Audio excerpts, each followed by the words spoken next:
Poirot? Chief Inspector Japp, your call does not bode well. Indeed, we have just found the body of a young woman on the beach in Bexhill. An ABC was placed on the body. We'll be there as soon as possible.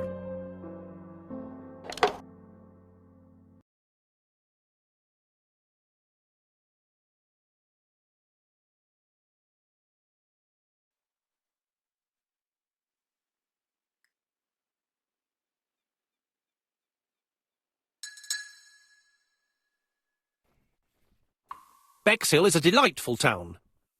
It would be nice to come back and visit. I do not entirely agree. Walking at the beach damages my shoes, and it hurts my knee. So the years have not spared you, my friend. It's the same for all of us. That is exactly what I said to myself when I saw you back from your travels. Poirot! Do not be offended, Hastings. I can see Japp waiting for us. And from his face, I would say that things are not looking good.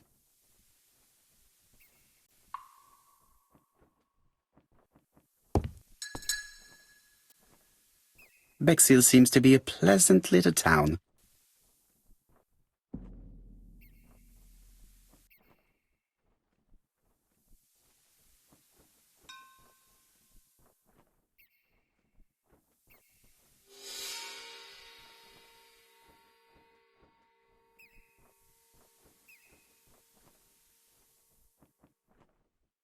Bexhill is a pretty little seaside resort with elegant architecture, although personally I prefer more modern buildings.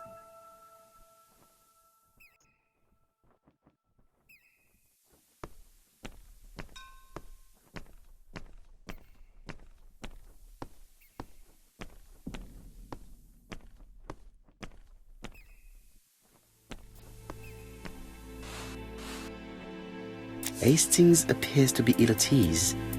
He appeared to be relatively indifferent to Mrs. Asher's murder, but the young woman's murder seems to be troubling him greatly.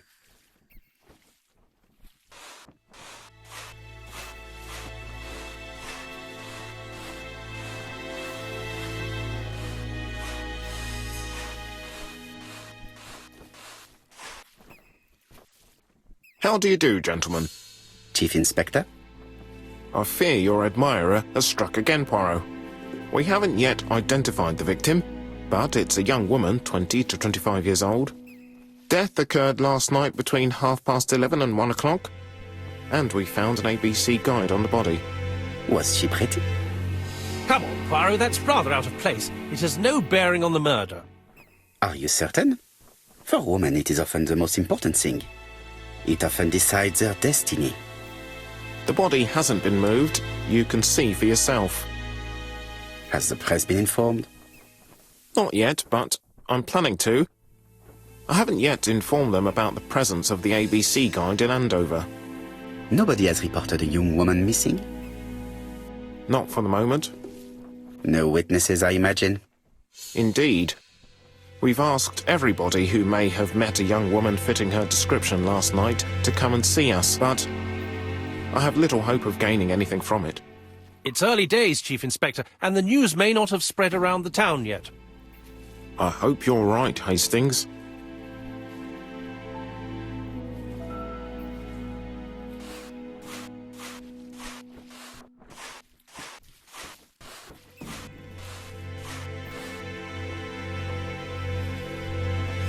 She was a great beauty. Strange that Japp didn't notice it. These marks have been left by a rope or a braided cloth.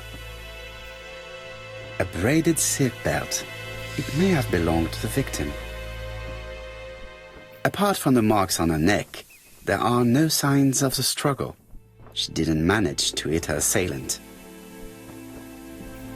This key is too small to be one for a house. Without a doubt, it is for a padlock.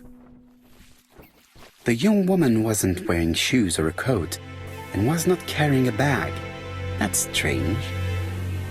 Either the murderer stole her belongings, or she put them somewhere safe. Maybe so that she could bath.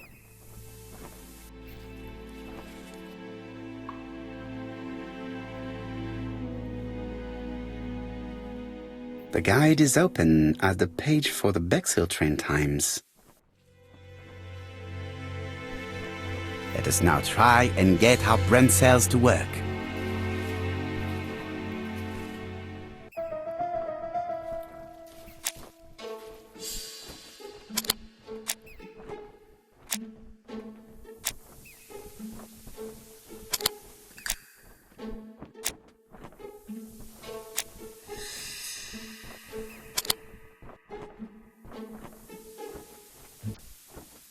The poor child must have been strangled with his braided belt.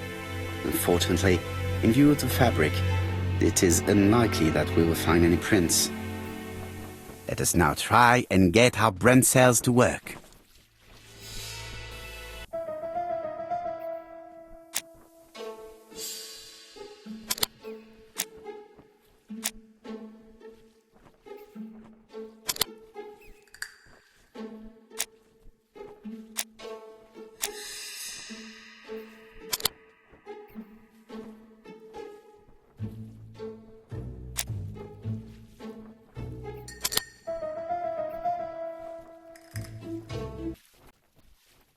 The medical officer should confirm that the victim was strangled with her own belt. That's what I thought. She shows the usual signs of strangulation. With a little luck, we'll find prints this time. You are too optimistic, Hastings. Our killer is far too meticulous for that.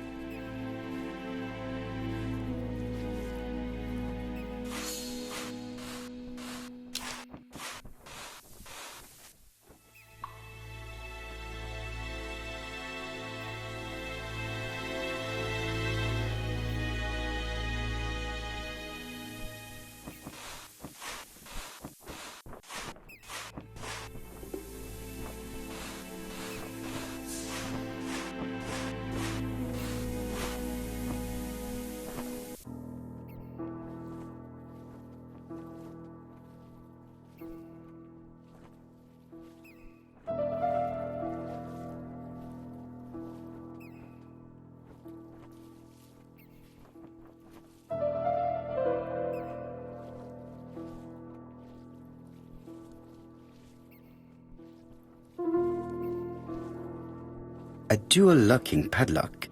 I need to find the code and then insert a key.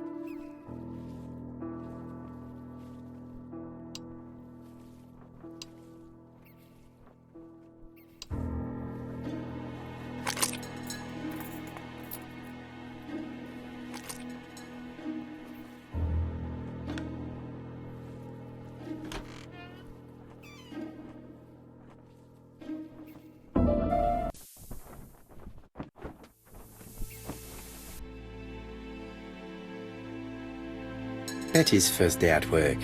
Mom is very proud of you. Elizabeth Barnard, 7 August 1931. So, the young lady did have a name starting with B, and she worked as a ginger cat, an establishment that must be slightly further along the beach. It definitely was here that the victim left her belongings. The purse is full. Yet again, we can dismiss theft as the motive for the murder. Here is the watch she must have removed to prevent it from getting wet. A top-brand lipstick. She liked to take care of her appearance. As well as a photo of the victim with some company. It could be useful to me.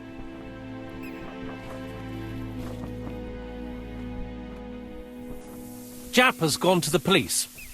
The victim has been identified and her family had reported her disappearance. She was called? Elizabeth Barnard, mainly Betty. She worked as a ginger cat at the cafe slightly further along the beach. But Poirot, how on earth? Never mind. Do you have her address? Yes, she lived with her parents on the street leading to the beach, number 22. Shall we go? You are far too impatient, Hastings.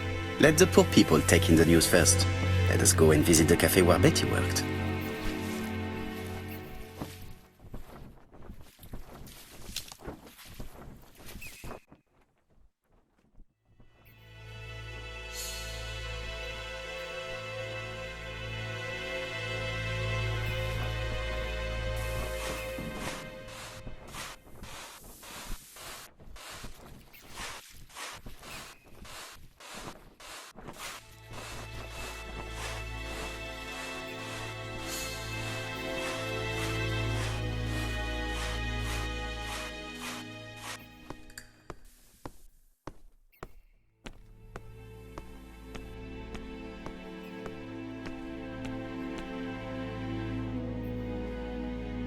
Could it be the same buildings as on the victim's photo?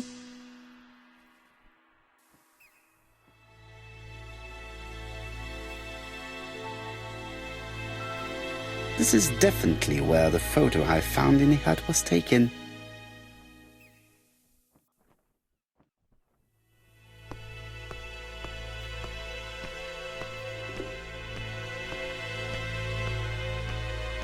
With all these tourists, these shops must be thriving.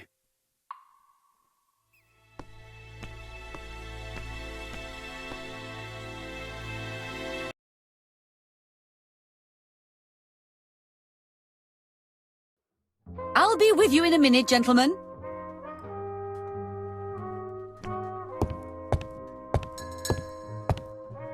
This is a well-laid table. Nothing is out of place and, above all, no creases.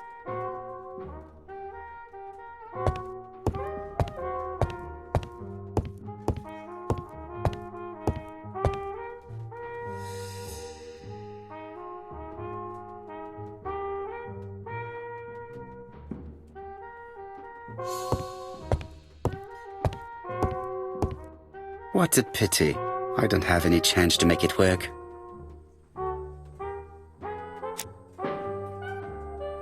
Something tells me that she's the owner of the ginger cat.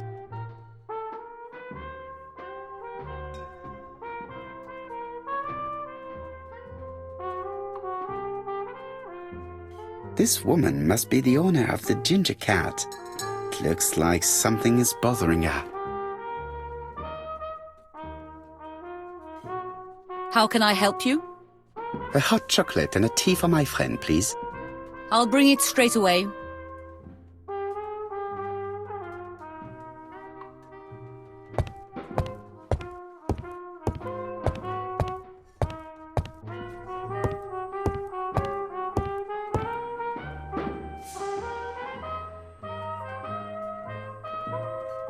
I need to know the time range during which Betty was working on her own.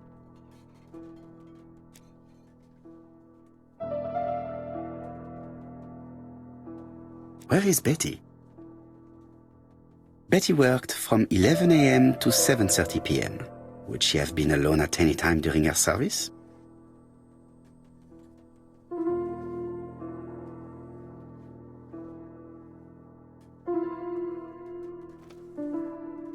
These are the different waiting staff's bills.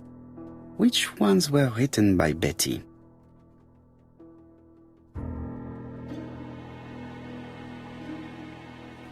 Most probably a single man, a whiskey lover, maybe the murderer. This bill may have been written by Betty. There is probably another one.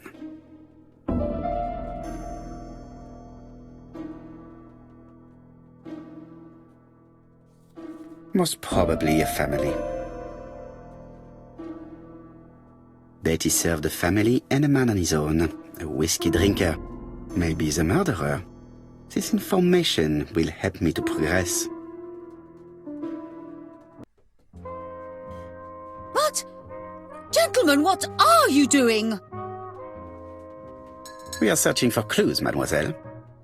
My name is Hercule Poirot. I am a detective, and this is Captain Hastings. Does Betty Barnard work here? That is correct. She should have been here a while ago. Punctuality is the first rule of politeness. I fear that Miss Barnard will not be coming today. She has just been found, dead, on the beach a few hundred meters from the cafe. How awful. Poor young thing. What happened? She appears to have been murdered. This is most distressing. How this will affect my business, I shudder to think.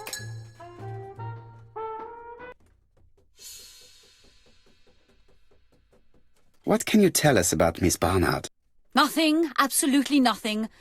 Miss Barnard was my employee. Her private life was none of my business. You did know at least that she had a young man. Indeed. This photo was found. Is this him? Yes, that's him all right. But I haven't seen him for some time. I find young people today very hard to understand. You needn't tell me that. A few weeks ago, they argued just outside the cafe. Imagine what my customers must have thought. I hope for you that it was an isolated incident. It must be difficult to keep a respectable establishment if your staff show themselves to be so shameless. The young man only made a scene the once. Jealousy, no doubt. It must be said the young girl was very pretty. Thank you for your time, Mademoiselle Mérion. You have been of great help. The customer who ordered the whiskey might provide us more information. He may have been the last one to see Betty alive. It is an interesting idea, Hastings. Maybe he is a regular guest. What do you think, mademoiselle? I don't think so. Our regular guests tend to order tea and cakes. At this time of the year, there are a lot of tourists about you never see again. That's what I thought. Time to visit Betty's home.